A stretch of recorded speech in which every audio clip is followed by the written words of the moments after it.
Guys, welcome back to the YouTube channel Malawian Cameras. Pali nkhani ziwiri. Zapezeka kuti ena ake I think must comment section mumayankhula kuti ayi kuti Samuel alright aone ma comment athu amakuti. Then tango zindikiranso kuona kuti mkulu amene I think ma comment aja amawerenga ndithu.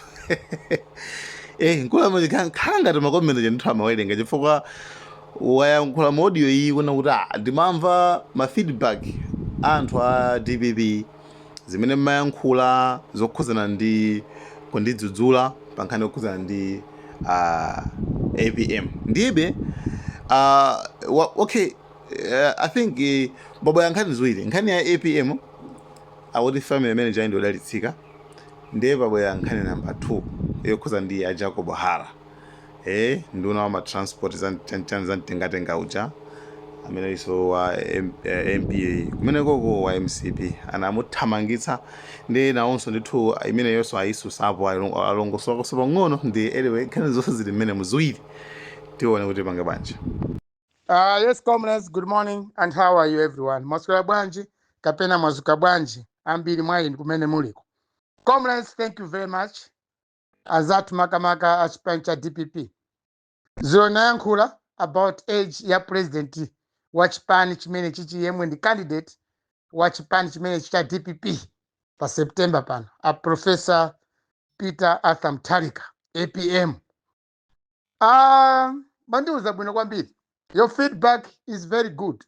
And chifukwa yake papa ndikulimbaso mtima kuti ndauzeso anthu kuti zimene nayankhula ziro zicha a DPP ambiri mwandiyimbira phone komanso mwandiyamikira pokunikirani za mtsogoleri wanu wa chipani cha DPP kukhuzana ndi age ukalamba wachikulira amene wawa. And comrades Malawians nonse kumene mukundimvera, you know very well kuti banja la Mutharika ndilodalitsika pa ndale za ku Malawi. Chifukwa chani banja la Mutharika ndilodalitsika? Already ku banja la Mutharika tikamati Mutharika family timaona atsogoleri awiri aziko. Bingu wa Mutharika ndi Peter wa Mutharika. A brother and a brother analamulira kukale ziko lathuli. From the same family with the same surname Mutharika. Blood brothers. Ndiye kuti banja la Mutharika ndilodalitsika. Koma mdalitso umene sungapitirire ya. Malawians tisatenge banja la Mutharika ngati kingdom. Ayi. Mutharika wang'ono alipo APM. Bingu anamwalira. May so keep rest in peace. Koma wawa Peter Mutharika tinayesapo kale. Anaola wapo tusogolo wa ziko. Kwa sala kwa iwo ndicha. And good record as a Mutharika family. What next? What other record does he want? Kodi ndi ulemu wanji mene akufunanso panopa a Mutharika. Ngati wo afuna ti aime ngati msogolo wa ziko. Atayimirirapo kale. His brother anasiya self for almost 7 years. We all watch serve full 5 years. Pamene mitundu ina kumalawi kunoko ya ndale. Sinambe yapanga produce 2 presidents. Even Kamuzubanda. Sitting ono wake anamba wakhalapo president wa ziko lino la Malawi. Koma kwa Mutharika zinachitika. Even Bakiri Muruzi. Sita ngono wa Bakiri Muruzi anasogolapo ziko lathuli. So banja la Mutharika ndi banja lodalitsika ku nkhani za ku Malawi.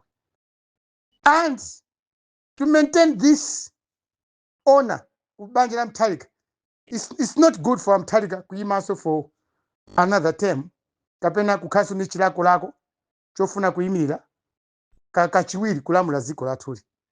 Ndekuti Mutharikawo sakuona zimene Amalawi ambiri tikuona ozindikira. Ndeti Mutharikawo ali ndi problem. Koma di problem alinayo chikwa ndo kalamba.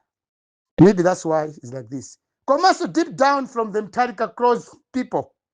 Nditayankhula zulo. Anthu akutholo komwe kwaniko. Akumana kuti Mutharika ndo kalamba. Komanso Mutharika amene alili pamene paja wata wina udindo. Suti atadiere ndi anthu akutholo kapena anthu aku Malawi. Atadiere ufulu mene wa Mutharika kapampando. Ndomwe wa anyamata akubawa. Akuti akubatu. Amene amazungula Mutharika. Peter Mutharika ulamulo wake inde unali wabwino. Koma Mutharika wawa ng'ono Peter Mutharika ali pampando. Asiyana ndi Bingu. Bingu was very vigilant, was very independent in making decisions. Very good at calculation politics of the party. pamene awawa APM amangokankhidwa basi. Hata pia APM ulamulo wawo sutamalamula ndiwowe. Even panopa zikumavekaso mphekesera pamakampeni a DPP. Ena kumanena kuti Amtharika kapita APM akawina tizikapeza iwowo. Akutero twanda kutoro. Akuti awina pia APM akawina akuti chisankho pa September pano. Tizikapita kwa munthu wina wake yemwe tizikamuuza mavuto athu. Just imagine like that. What a fallacy is that? So, comrades, Malawians, this is what the feedback I'm getting from DPP party. And how many akuikonda chipani chawo cha DPP. Omwe sakusangalala ndimene Amtharika anachita endorse without munthu olimba nawo convention. Pamene anthu analipo omwe amafuna akalimba enda Amtharika convention. Koma akuluakulu ena okula mtima mchipani ama udindo awo anapanga zinthu zoti sanapange concert at large kuti akapange endorse Amtharika. Ndoti endorsement ya Amtharika siti chipani cha DPP chinapanga hole or fule across the country. Hai. Panali anthu apa ngono omwe amakonda kupita Page House kukanamiza boza a president a chipani chimene chichi. So zimene manena ziro zija Malawi comrades is very true. Aku DPP avomereza ndipo akuvomereza kuti Amtharika ndo kalamba as compared kuma candidate ena. Komanso sichingakhale chabwinonso kuti Amtharika akalimbane ndi mwana yemwe anali ndi malingaliro otenga usogolo wa chipani chimenechi. Daiso Kabambe. So Daiso Kabambe anali mchipani cha DPP. And Daiso Kabambe was very loyal to the leadership of DPP. Koma a DPP and ena anampanga frustrate. A DPP anampanga frustrate Kabambe. Chukwa maona Kabambe afuna atenge mpando wa chipani chimene chicha. As a result, anazamona Daiso Kabambe kuti ndi wanzeru kuposa APM. Kunkhani ya age komanso mu class. Amtharika ndanena kale zero Peter Amtharika has never worked in Malawi. Never worked in Malawi. Anangomaliza school yawo kumapita maiko akunja. Sazi wa ndale za ku Malawi meti makhalira. Sazi wa umphawi wa Malawi mene makhalira. Pamene Kabambe amaziwa chilichonse chokhuzana ku Malawi. And Kabambe ku DPP uko anali ndi support yayikulu kwambiri. As compared ku makandidate ena Kondwani Nankhumwa, Bright Msaka, ndena Mwanamveka analibe chikoka. So anthu ena omwe akukakamiza Amtharika kuti ayimirire ndamene anampanga frustrate Daiso Kabambe ku DPP. Ndamene anampanga frustrate Salos Chima ku DPP. Ndamene anapanganso frustrate Patricia Kariati ku DPP. Ndena onse amene anachoka nthawi imeneyo kuyamba chipani cha UTM. Therefore, that means DPP, akamati DPP, APM, Adadi, is also angokamba ndi anthu omwe saziwa chimene akukamba. Koma anthu amene andipasa feedback ndamene akunena zoona. Chikati mkati muone munthu amene Malawi tina mkonda kwambiri Salos Chima anachoka ku DPP. Anali running mate wa APM mpaka kukhala vice president of the republic under APM. Anachoka ku DPP. Salos Chima anachoka ku DPP. Kuzamba UTM. And he amassed almost 1 million votes. 6 months, mena number UTM SKC, anawina 1 million votes. Buka number 3 kwa Peter Amtharika. Meaning that Salos Chima anali ndi zeru zambiri. Kusiyana ndi anthu amene anali kuti alasiya ku DPP. And Salos Chima chipani chake cha UTM chinachita bwino kwambiri. Kunkhani ya chisankho chinachitika 2019.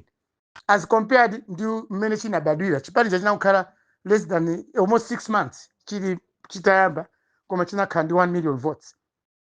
Of course chinapeza mavuto yama MPs. It was very difficult for UTM to get more MPs per 6 months. So analuti anthu ofunikira kale asankhidwa kale azipani zina ma constituency.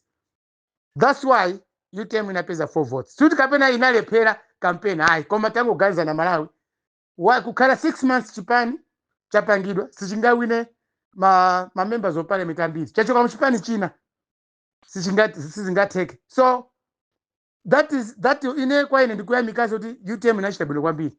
President wawo anatenga mavoti ambiri over 1 million votes koma nali with few MPs.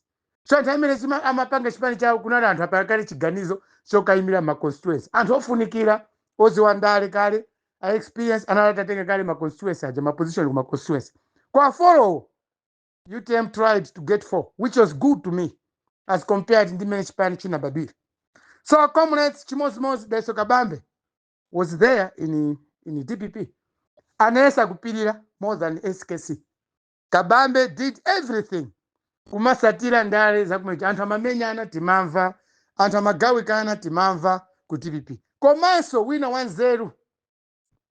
Nyamata wina 1-0 waku Makulo. Makulo kukangati kumulanje. Chaku Makulo ko anaimba phone zulu akuti bwana Lwala zero makamba tikumvesa bwino babasi. Ndipo simu kunama iya. Ku DPP mikangano ya ku DPP jaipangika sinathe mpaka lero. Ku DPP ngakhale tachita indosi APM koma mikangano yathu pama members ifeyo kapena ma committee akuchipani cha DPP sanathe. DPP is still fighting. Ena kusupport APM, ena sakufuna APM. Sana kale pansi kugwirizana chimozi kuti akambirane ngati chipani. Even convention mpata okambirana kuti apange reconcile aitane kapena aelekeze kuitana anthu amene anathawa chipani chimene chichi. So cha kugawikana. Sana pange zimene zozo ya. There was no reconciliatory meeting. Sana itanani ku DPP kukhala pansi kuti athese mavuto awo akuchipani. Mpaka kupita ku convention mavuto amene adakalimo mu chipani cha DPP. Anthu ma members ndo gawikana. Therefore, ambiri mwa iwo akona mwa Daiso Kabambe muli umunthu. Mene Daiso Kabambe anachoka kupita ku UTM. Ambiri a DPP ndo sangala. So Daiso Kabambe ndi amene anthu ambiri amamfuna kuti atenge usogolo wa chipani chichi. Koma anapanga frustrate. Asiyane ndi Kondwani Nankhumwa. Kondwani Nankhumwa ayi sanamfune. Mwanamveka ayi sanamfune. Bright Msaka ayi sanamfune. Munthu amene amafuna ku DPP anali Daiso Kabambe.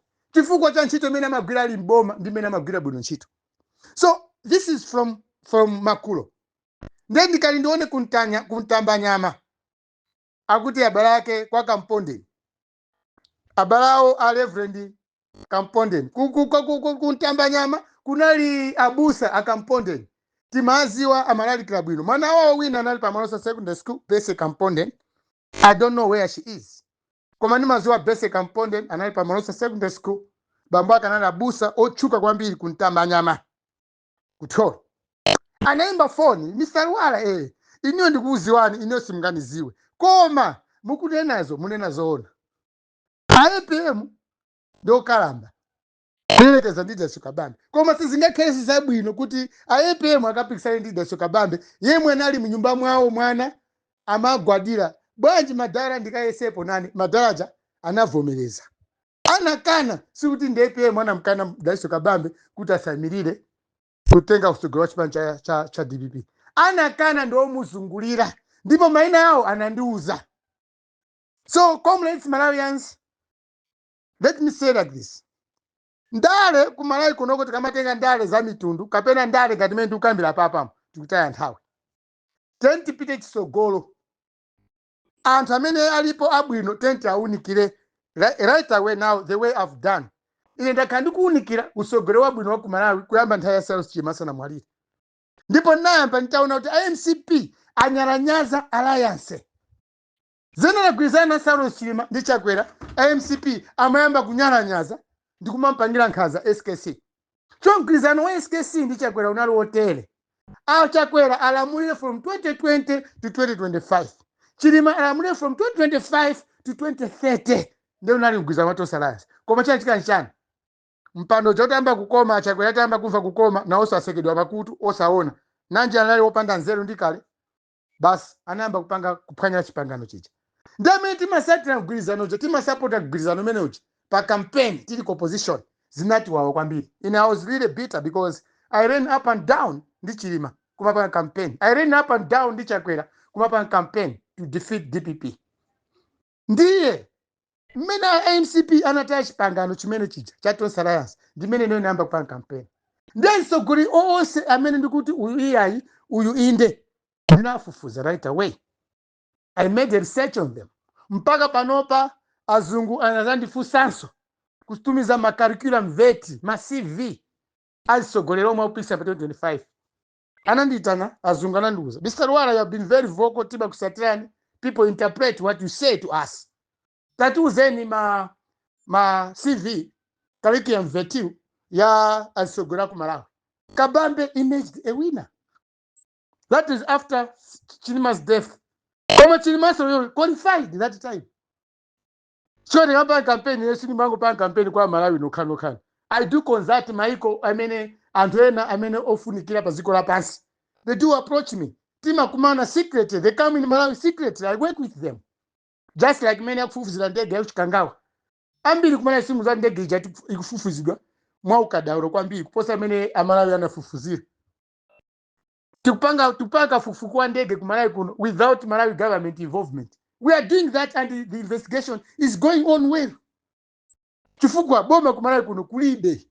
There's no government yomo ili serious kutia take care my issues ngatamene wao. So what I'm trying to say here is like this. Ndale panopa zafika kumalawi kuno. Zofuna yesa azuka changamuke. Kumaona ngatimeni kuyankhira papa mu. Mukapanga chipangano pandale ngachale pereka. Ndio pamene popo palibe chabwe. Panopa tufuna Daso Kabambe not because tamukonda kwambiri. Ai, chifukwa tikufuna Daso Kabambe ku chifukwa chokuti chimene MCP inapanga pamgwirizano wa Tos Alliance palibe Malawi amene anasangana nawo. Komanso so because of that, out of that kusagwirizana, kusasatira chipangano, boma la Malawi silina tukuke. Tili mavuto akulu kwambiri. Inflation is high. Zinthu zofunikira ma basic commodities akutisowa ku Malawi kunoko. Nowhere. Kumalawi kunoko kulibe ma basic needs Malawi. Zinthu zakwera mitengo. Inflation is high.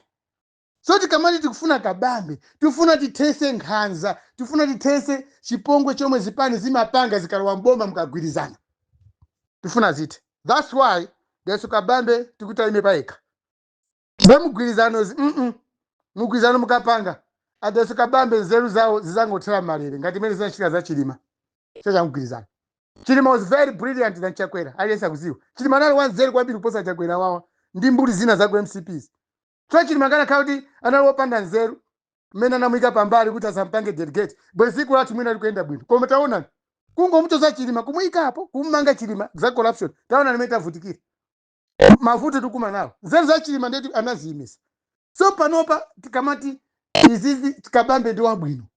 Maliko akunja akutira naye. CV yake ndi abwino. Maphunziro abwino. Komanso umuntu ukuoneka mwa Kabambe. Satu kwa na muntu. Aye. He's doing things smart. Antama mtukwana sayankhira. He's just focused kuti atsatiza Malawi. Komanso ndalama akuiziwa ali wang'ono. He worked in government in civil service when he was about 21 years. Wambakali kuya ntchito munthu boma. Panopa is 51. He's got almost 31 years experience working with Malawi government. Chinga mfute ndicha. Sakuziwa pene pakula kuika boma latuli. Akuziwa. Of course maybe sazwa mwina mawake ama yankula pang'ono. Kusandia enough. Koma maybe nzeru alinazo. Zokuzana ndale za ku Malawi. Komanso kaendesero kaboma kachi Malawi.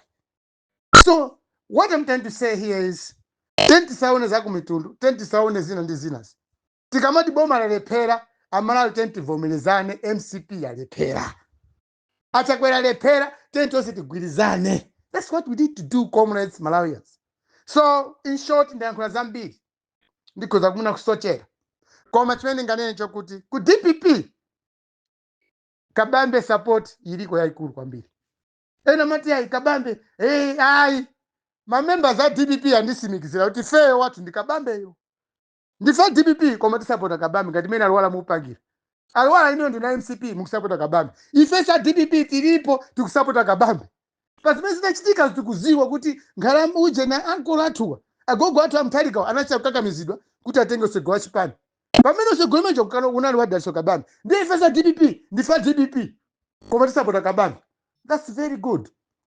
That's what we need, Malawians. Tisafere chipani, tentifere ziko. Ndi muntu wabwino amene angalithandize. Thank you very much, comrades. This is what I can share with you. Koma zokuzana kunzimba ena muti Jacob Buhara amuthamangisa. It's true. Kuno kunzimba ukangochula za MCP. Kapena za ikosama gosimberwa kukuza chitukuko akugenda myala. Coming to Chakwera. Antena mamva pa social media MCP. kumzimba kunoko MP watu Jacob Hara kukanga tizavuta Jacob Hara tu kumaliro kumanyamula anthu anazuzula paliponse kwenda Jacob Hara akungwazuzula. Let me tell you comrades Malawians, ine I come from Zimba. Silimapanga kwambiri ndale kunzimba zoloza nachala because ndi maziwa ndi kumuzi kwathu anthu amene amazuzulidwa kwambiri akulephera panga ndale ku Malawi kuno ndi abalanga kunzimba kunoko. Khumbo Kachali is my relative, is my cousin. Jacob Hara is my cousin. You can mention aliyese kunzimba ineyo ndi zanga kapena ni mbale wanga. Koma ndale za kunzimba sinema yankhulako. Zinzoche kwambiri kunzimba mwene nimeyankhula kwambiri zokhuzana ndi mafumu akunzimba omwe atibweresera umphawi waukulu kwambiri kunzimba kunoko. Kumzimba kunoko ife kwathu ndale zathu zimayendera pawiri. 1 zimayendera skulu, 2 zimayendera ku family kumene uchoka, 3 zimayendera wisdom. Zinthu zitatu. Na kunzimba ife, that's why boma lathu limakhala mwina ndife amphawi. Umphawi wa ife tindi zeru inde tili nazo. Koma chimativuta ife kwambiri ndi tradition, culture. Kumzimba ife timalephera kutukula dziko lathu chifukwa cha chikhalidwe. Ungoni umene uwu amanena kuti inkosi amakosimbelwa. Tili pansi pa inkosi amakosimbelwa sikutithandiza kumzimba kunoko. To be honest. And kumzimba kunoko kamakamba za chitukuko, don't mention inkosi amakosimbelwa. Anthu akutukwana. Ukamakamba za chitukuko, don't talk about politicians of the day. Usakabe za MCP. Kapena wandale ndiye kunzimba. So kunzimba ndikumalo komwe tose timadya bwino. Kunena zona pa Umalawi pa chikhalidwe cha kunzimba kuno. Amphawi inde amakhalako. Koma mbiri mwa ife timakhala patoka. Olo boma lisalithandize, olo wandale lisalithandize, olo afumu asalithandize. Amalawi kunzimba kunoko ife timapanga moyo wathu timakhala bwino bwino. Sitimavutika ngati madera ena kapena yambali ya ziko lathu la Malawi. So kumzimba ndikovuta kwambiri. This time kumzimba ukamakamba za chitukuko usachule mafumu. Anthu akumenya. Akutukwana. Olo pamaliro kungoti wachula fumu. Ayi mafumu akuti basi wayamba nawo anthu akunzimba. Because we are so independent. Tili independent kwambiri kuno kunzimba. Tinakhala anthu oti ozidalira patoka. Ndale zimakhala mwina number 3. Chikocho choyamba ndi ubale. Chachiwiri ndi school. Chachitatu ndi mwina imakhala ndale. So when Mzimba, Jacob Hara ngati akuwakuwa. When Jacob Hara was a member of parliament, amagwira ntchito yabwino kwambiri. To be honest, wawina kawiri zisango. When Jacob Hara, before he became a member of parliament, I mean he became a minister.